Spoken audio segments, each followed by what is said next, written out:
Welcome back. We're here for another episode of Two Plain Sports. This one's going to be focused on recruiting. Obviously, Oklahoma has had quite a few visitors since Brent Venables and all his new staff have started recruiting this weekend. They had a big recruiting weekend. There's a lot of moving parts, a lot of stuff that we really are not sure of who's going to be all the position coaches for these players, but that's a worry for a later time. Um, we're going to go over Jayden Gibson, Nick Evers, Neto Umuzulu, Desean Brown, and Alton Tarber. Those five guys we're going to really kind of go in depth on and talk about them and what we think and what the chances for OU to land them. But before we get into it, we just want to say we really appreciate all the support, all the comments. We've been having a lot of success as far as getting this video out, and people are enjoying it, and some people don't agree with us, and that's more than okay. Make sure to comment and let us know what you think. Like the video, subscribe, and make sure to turn on that notification bell so you know when we're going to post, and you can stay up to date with us. And if you don't like looking at us, go hop on Spotify. We're on Spotify, and make sure to follow our Twitter and Instagram. It's all at Two Plain Sports. That Twitter, it's not bad, but we need to make it a little bit bigger, and we appreciate if you guys go over there and follow us on there. But without further ado, we'll get into it. The first guy we're going to go over today is Jayden Gibson. He's a 6'5", 185-pound wide receiver from Winter Garden, Florida. He's number 149 overall player and the number 25 wide receiver in the 2022 class. He's one of those guys that if you've been following our channel for any length of time, we haven't talked about him at all because he's just popped up on the radar.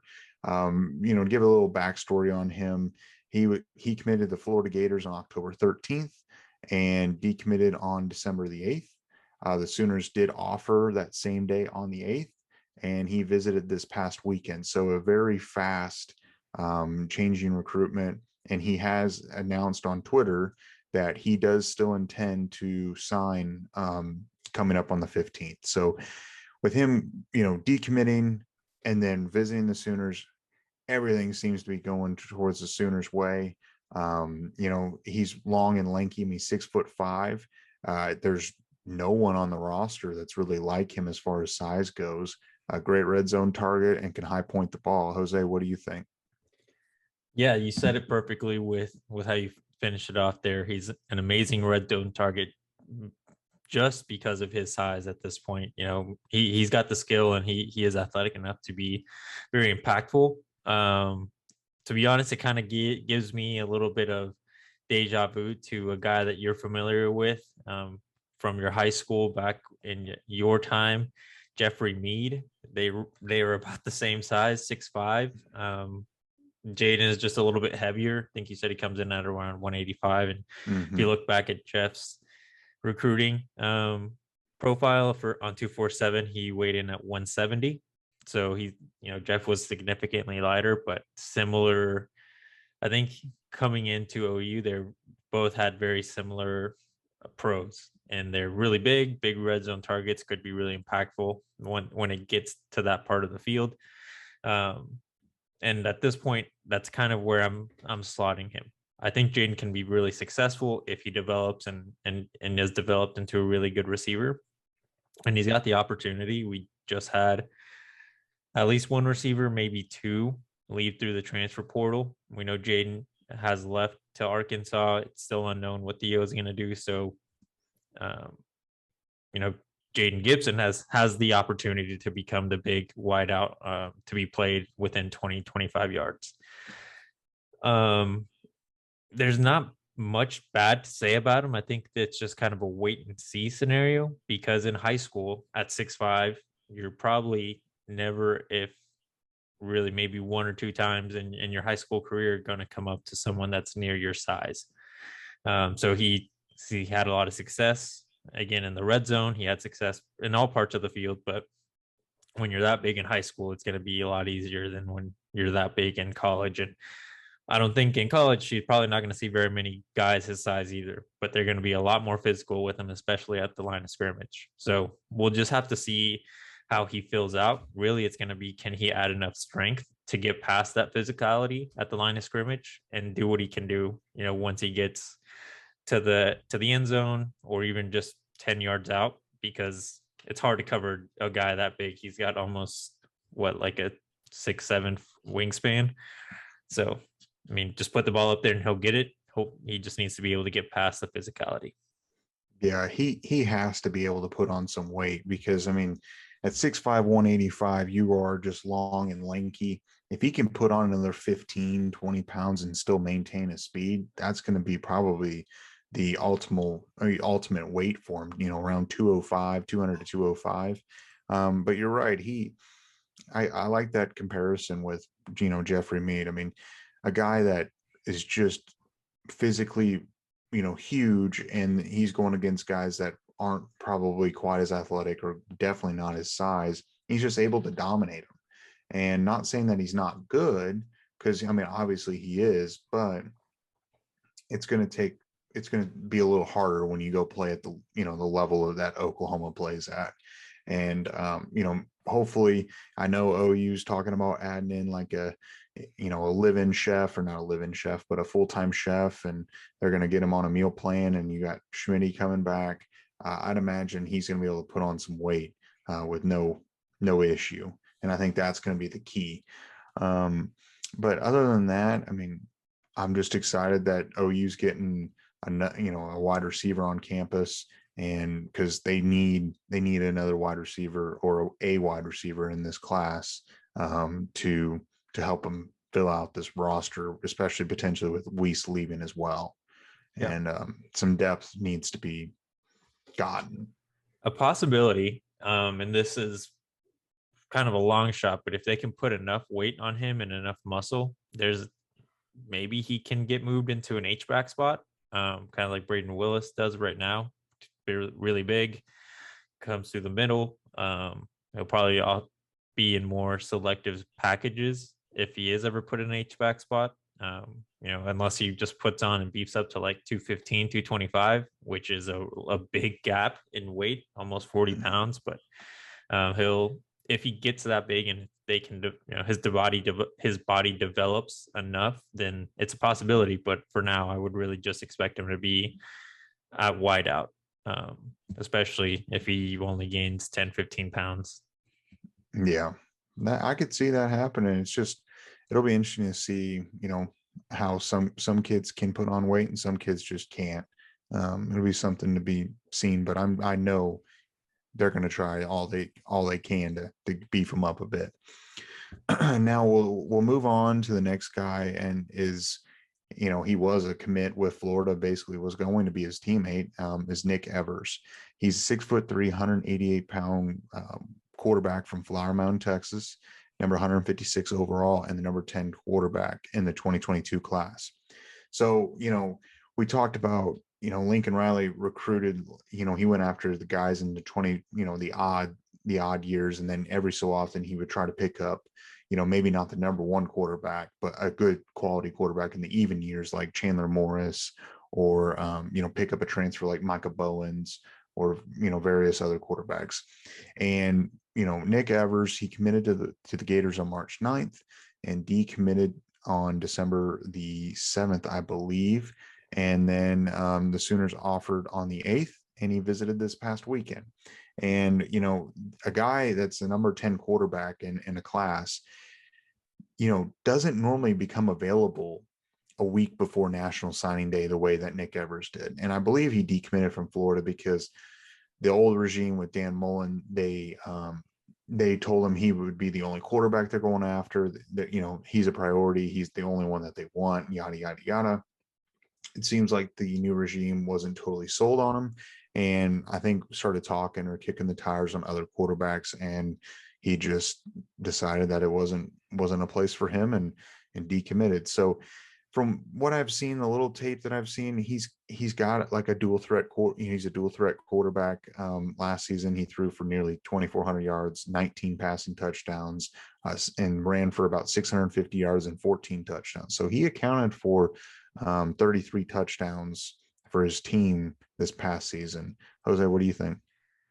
Yeah, I think he's really talented. Like you said, it's not often that we see a guy of his, I guess, rating to be available at this point in the recruiting cycle, but he is, and Levy jumped in as soon as possible.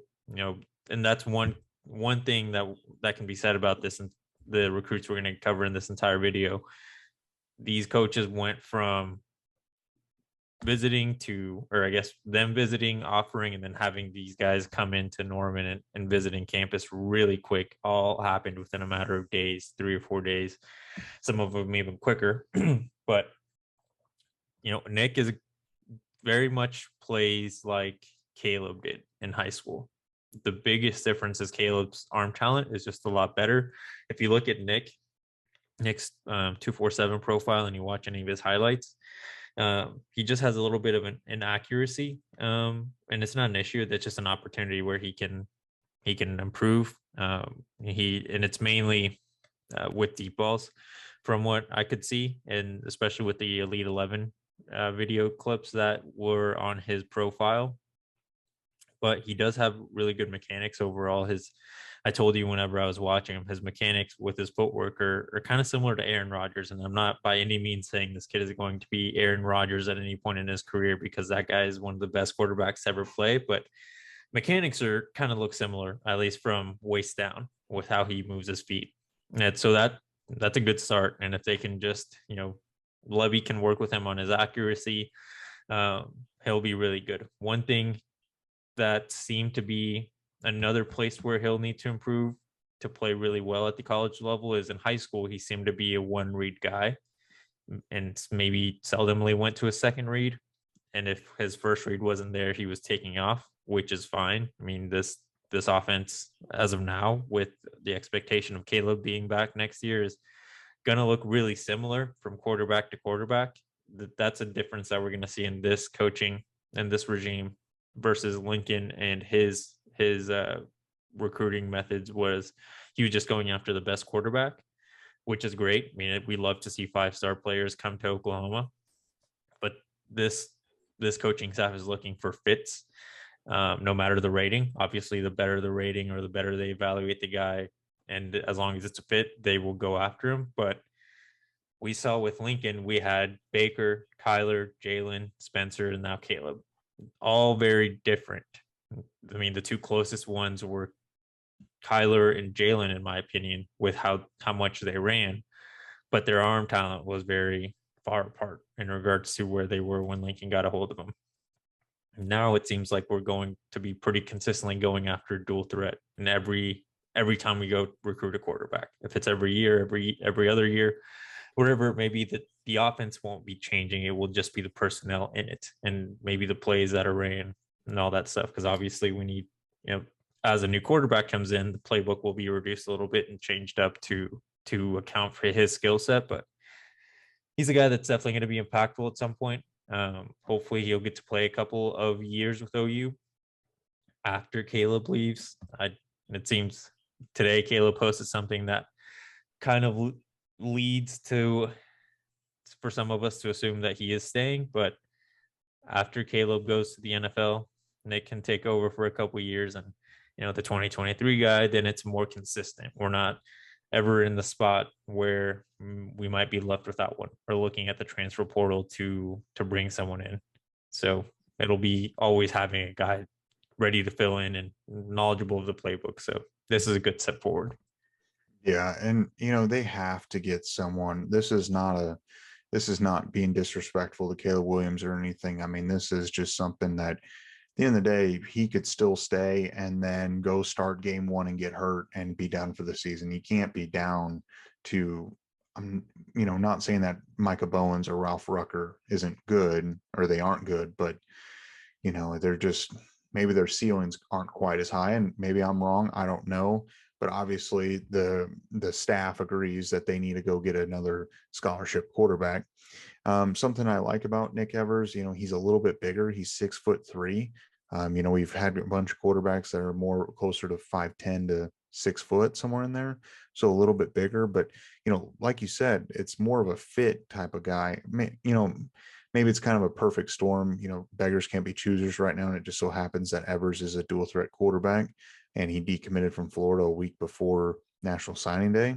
But Jeff Levy with Matt Corral, his offense, you don't need an elite athlete, but you just need someone that's mobile. Corral had nearly 600 yards of rushing this year. So, you know, obviously, Evers might not be the best athlete. I'm not saying he's as good as Caleb Williams, but he definitely can run. Obviously, I mean, he ran for over 600 yards last year in his football season.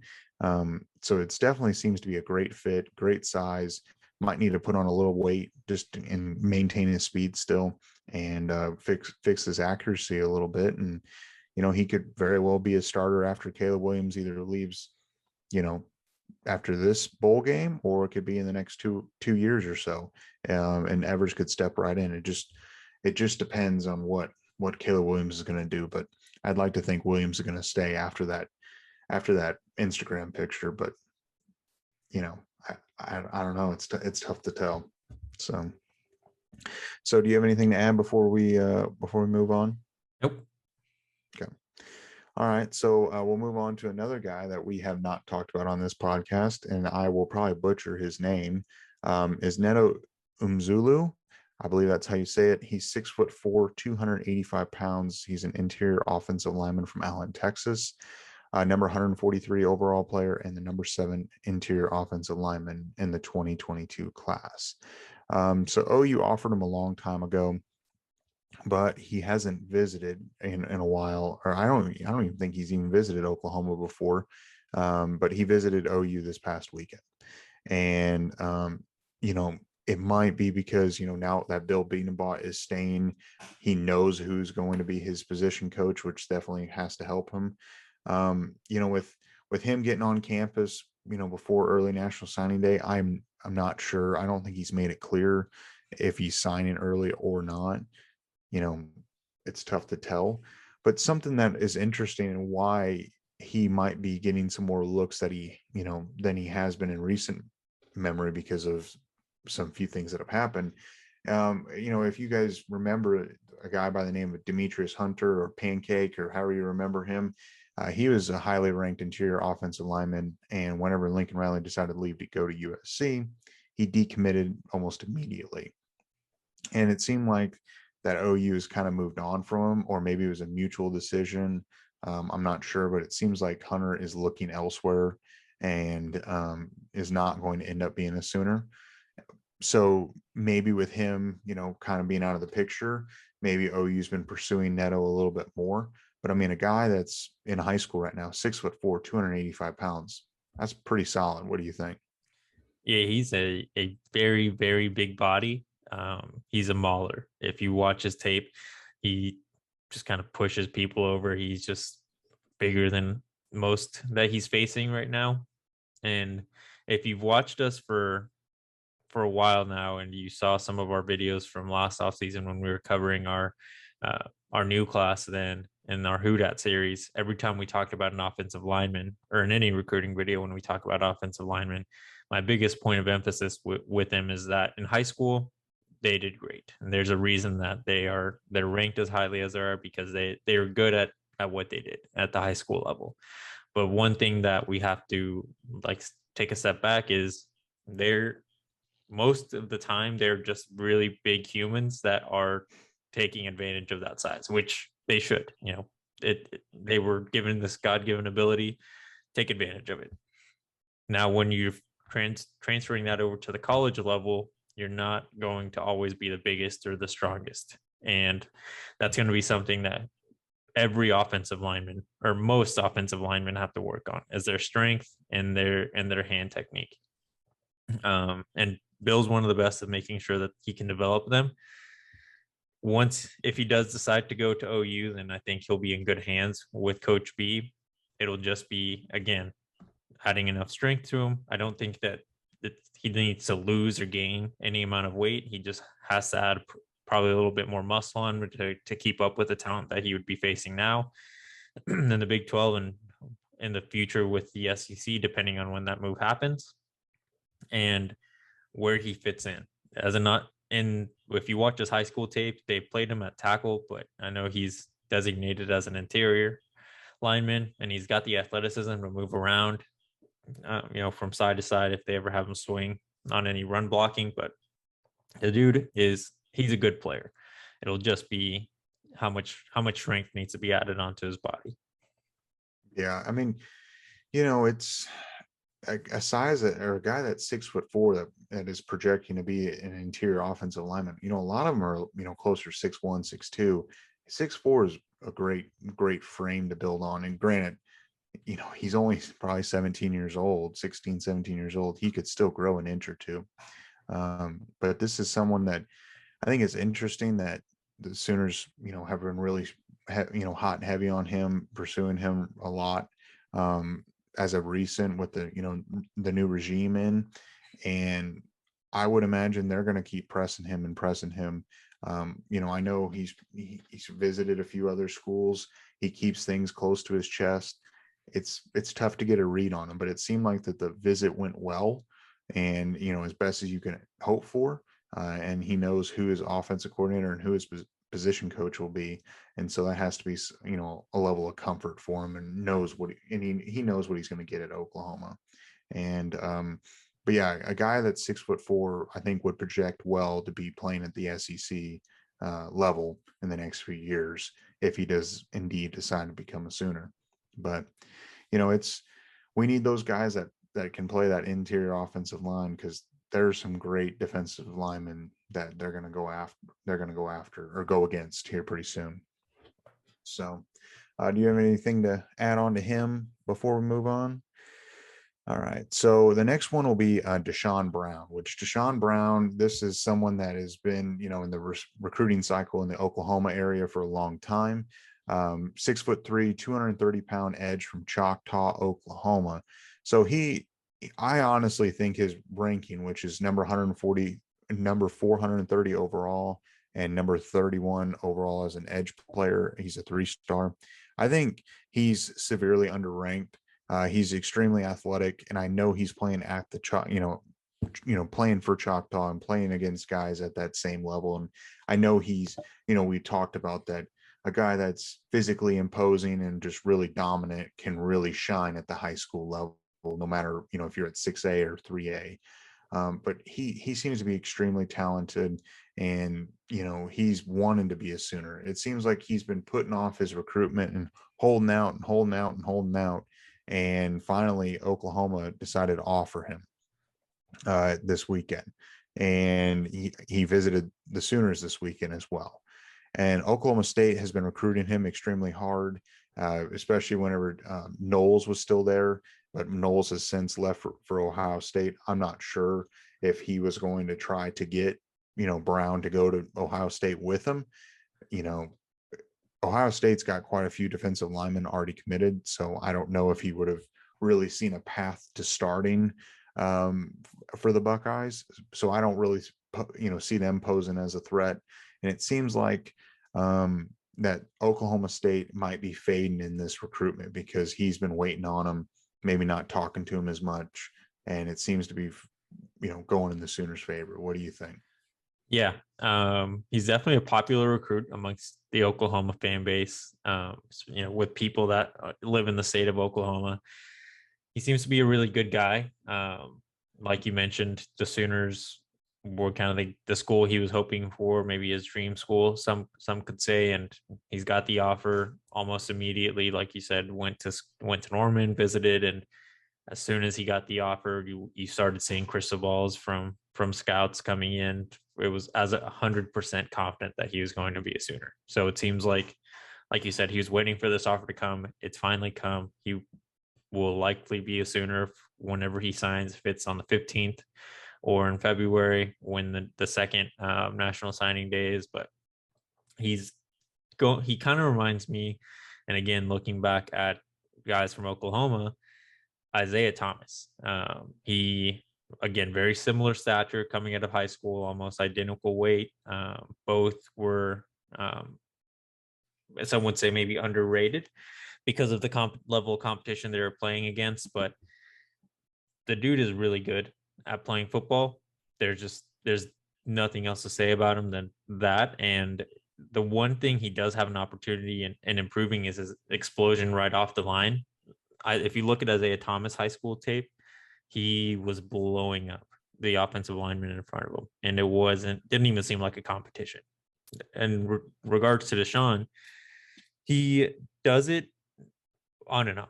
Sometimes it looks like the offensive lineman might have a little bit of an edge on him strength wise, but he has a technique to get past him, so that's good. He looks at the fundamentals and he's good at it, so he'll need to add on some strength potentially. Again, that's the hard thing with players in the trenches. They're really good at the high school level, or they can be really good because of their size and their weight and the just natural strength they have because of that size and weight over the players that they're playing against. But he's got good fundamentals, good technique from what it looked like on his tape, and adding another 10 pounds on him, 15 pounds of muscle would be taking him to another level. And he would have that similar impact to Isaiah Thomas. He just not as athletic as Isaiah was at that same age, but pass rushing wise, similar attributes coming out of high school.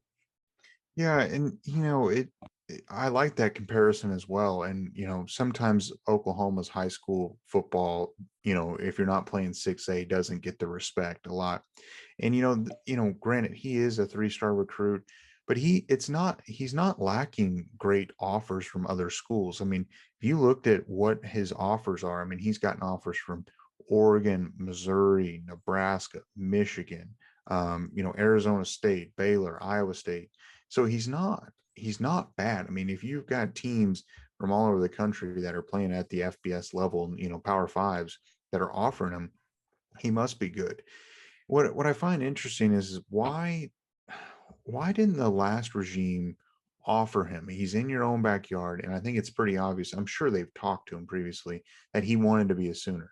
It just seemed like that they're chasing the stars. Maybe, granted, I know you and we like to look at all those 4 and 5 stars and we hype them up because they're 4 and 5 stars.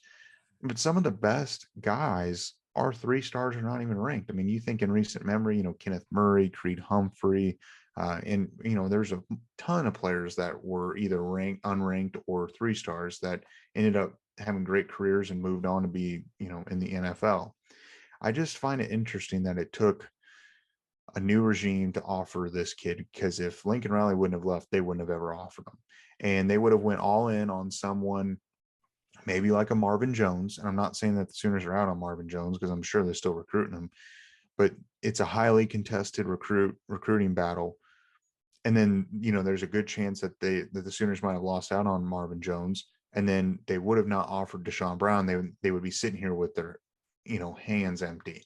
And I feel like that happened multiple times with the last, in the last few years, is going after the top of the top, the cream of the crop, and then getting caught with nothing at the end because they feel like that they are in a really good spot. And I think Venables' philosophy is, yes, we're going to recruit great players, but we're not going to turn our backs on guys in our backyard that we can develop into being great players. If you get what I'm saying, I think it's interesting.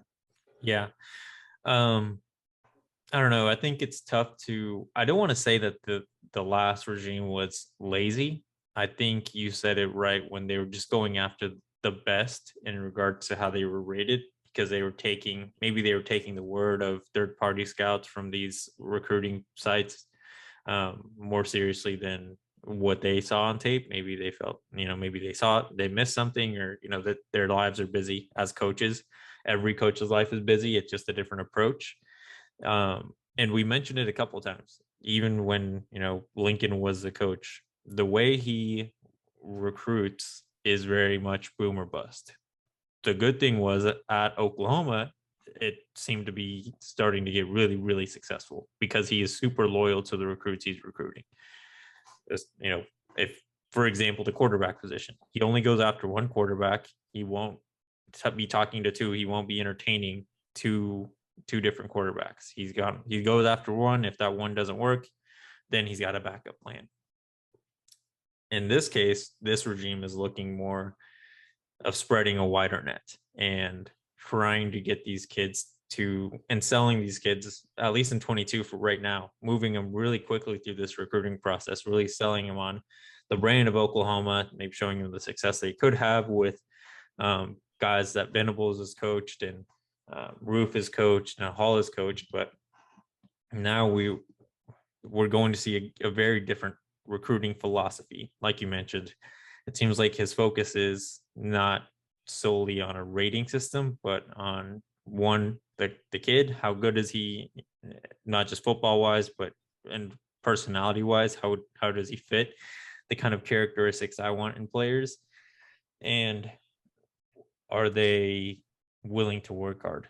And if he sees that in a kid, if he's a 3-star, 4-star, 5-star, maybe even a walk-on, they're going to get the opportunity to Oklahoma under a Brent Venables led team. Yeah, and it must be also that Venables is extremely confident, and he has a proven track record of, I can take a 3-star, him thinking, I can take a 3-star and I can develop him and put him into the league, or get him to be a starter for us at year 3. And it must be, you don't have to, not that you don't have to coach, but whenever you recruit 4 and 5 stars, a lot of them come to you somewhat polished and somewhat, has great ability. Some of these 3-stars, they need a lot of attention, they need a lot of time and a lot of great coaching. And I know this is what this, at least on the defensive side, they're going to give great coaching and great development with Venables leading the charge at every position. And then his position coach is the defensive coordinator. So I think there's definitely just a confidence level with Venables with recruiting guys that are maybe not ranked as high as they really should be by these recruiting sites. Yeah. And So I said it maybe a couple weeks ago in a video, but it also could just be a generational gap thing. Venables is, 50 plus, and Lincoln isn't even 40 yet. Just the way that they recruit, one's very much flashy, Hollywood, right where he is now. LA is kind of a great spot with how he recruits, big time names, big time highly rated players going to SC is what could drive Lincoln Riley to success. And it seemed to be working at Oklahoma. We'll see if it works at Southern Cal, but Venables is definitely different in the mentality and the way he approaches recruiting. yeah, and so it'll be interesting to see, but I would like to think that the Sooners are going to win out on Desean Brown come either early signing day next week or in February. I really like where the Sooners are, and it seems like he wanted to be a Sooner this entire time anyway. You have anything to add before we move on to our last guy? All right, so the last guy we're going to talk about today, or at least for this video, is going to be Alton Tarber. He's 6'2", 305 pounds from Deerfield Beach, Florida. He's the number 1,084 overall and number 136 defensive lineman, 3-star guy. So this is going back to the whole deal with the discussion we just had. This Venables and the staff, maybe this is a combination of not having a lot of time, but also, needing some depth and being confident with their ability to develop.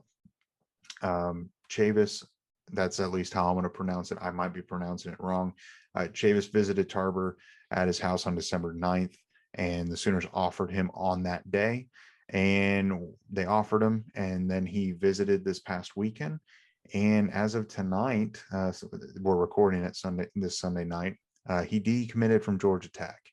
And so it seems like you get an offer on the 9th, you visit the Sooners, and you decommit on, when you go home. I mean, I think that paints a picture that you can agree with me that this one is probably pretty clear we know where this is going to go, and this is going to end well for the Sooners. What do you think? Yeah, I agree. It's not a coincidence that kind of stuff happens with players, and this situation, it's working out for the Sooners. And again, you said it right. It goes back to the conversation we were just having with stars and flashiness and development. This dude is huge, just like Neto. They're just an enormous body for the position they play. He's almost 6'2", 305, I think, is on his 247 profile. He's a big man. And whenever we were talking about guys like Dindy, while we were very excited about him because not just highly rated, but when he looked at his tape, he was very explosive. But we would always say when we were talking about defensive linemen, if we can get them over 300 plus, it's going to really help a lot when we get to the SEC. This guy's already coming in at 305 and he's 18 years old. Imagine what he's going to be when he's 20 years old and a little bit more, body's more mature. He's got more muscle on him. He's had time to train with Schmitty and the rest of the strength staff. Like he might be almost going to 320. And I mean, that seems very possible by the time he's 20, 21 years old. And at that point, we might be in the SEC, and we're not going to be looking back at, holy crap, we could have had Dindy, who, I mean, he will be in the SEC and he may be really talented, but we're going to have a 300 plus pounder just destroying people down the middle in the run game. He's gonna stuff the run, and hopefully he can be really good at the pass rushing side too. Yeah, and I think this is also a philosophy change in between the old coaching staff and this, because they're the whole speed D and everything else. They played a lot of guys that in the middle were not over 300 pounds. They were slimming the guys down to like 280, 285, 290. It worked out well for some players, but there were it was at time there were times where they could not stop on short yardage at all. You get guys that are 285 pounds playing the interior defensive line, and you've got offensive linemen that are 310. They're just going to push them every single time when they just need a yard or two. And so I think having Schmitty back, Venables, like you said, maybe a little different train of thought, or philosophy difference. I really think this is more of like, this kid's 305. We can beef him up to, maybe get him more muscle, and maybe he stays 305, maybe he goes to 310, 315. But this is a guy that you could bring in on those short yardage distances, and he's not going to get pushed back. And I think that's something that the Sooners have been missing. And, he's a little bit shorter, but granted, he is 16, 17 years old. He could be, 6'3", 6'4" by the time he's done growing. So I really think we're going to start seeing kids that are going to be offered that are going to be closer to 300 pounds along that defensive line, interior defensive line anyway, that will be able to come in and plug up the interior offensive line. And I really, really agree with that thought. I mean, everyone doesn't need 300 plus, but you do need your fair share of guys that are that big. Yeah, he is, again, going back to his 247 tape and the highlights they have of him on there at a 5-on-5 camp. He was making the offensive linemen who were supposed to be highly rated from his state look like just kids when he was pass rushing and drills. And they are just drills, so take it with however you want. But this dude was pushing him back so easily, and he's just gonna get bigger. He's just gonna get stronger, and it's gonna be really intimidating for any offensive lineman, no matter how big they are, to be going against the 310 plus pound guy that can just push you around at will. We're probably going to see him get double teamed quite a bit if he does decide to come to Oklahoma or whatever program he goes to. If he gets any playing time, I would expect to see two guys on him trying to stop him. Yeah, and and if the Sooners can indeed get him to sign and commit to him, maybe he has an idea who the defensive line coach is going to be. Or maybe he's just thinking, it doesn't matter. Venables is going to be the head coach and heavily involved in this defense. He puts guys in the NFL. I don't really care who's going to be the actual defensive line coach, but OU's not going to hire a scrub as the defensive line coach. So he's got to be thinking, whoever it is, it's going to be fine. And maybe the Sooners have given him a hint at who it's probably going to be. Maybe it's Todd Bates. Maybe it's not. I don't know. But, they're going to hire someone that's good. So do you have anything to add for any of the five guys that we discussed? I know a lot of new faces that we haven't talked about, and, guys that we're going to have to get used to, hopefully, that become Sooners, or at least commit to the Sooners and sign in February. Do you have anything to add? No, it's exciting. I mean, first recruiting video of this coaching staff, and there's going to be a lot more to come.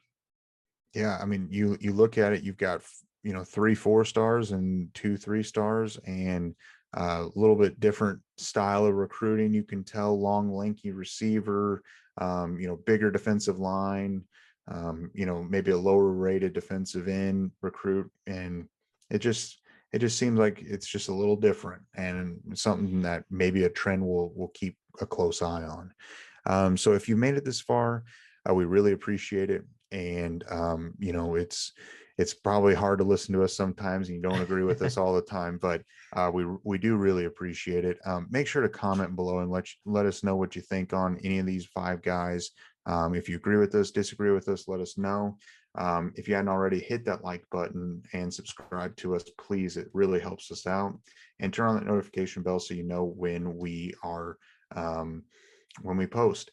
And we would also like you to know, or would like you guys to comment below, if you've made it this far, and let us know where you're from, because we're interested to see where all of OU fans are. Even if you're not an OU fan and you're just a fan of another team, let us know where you're from, and we'd like to see that. And make sure to find us on Spotify, follow us on Instagram and Twitter at Two Plain Sports, and we'll be getting on Apple Podcasts very soon. We really appreciate it, and we'll catch you in the next video.